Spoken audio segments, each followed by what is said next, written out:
come here every 2 days to fill up my tank. During the summertime, we use a lot of water, so pretty much like mostly every day here.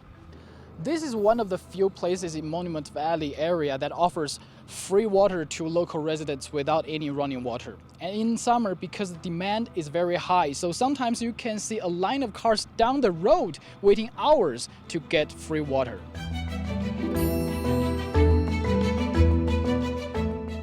To do it privately would mean to hire a drilling company to come in and frack it and drill it.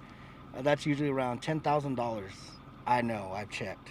So I don't think people have a lot of money around here.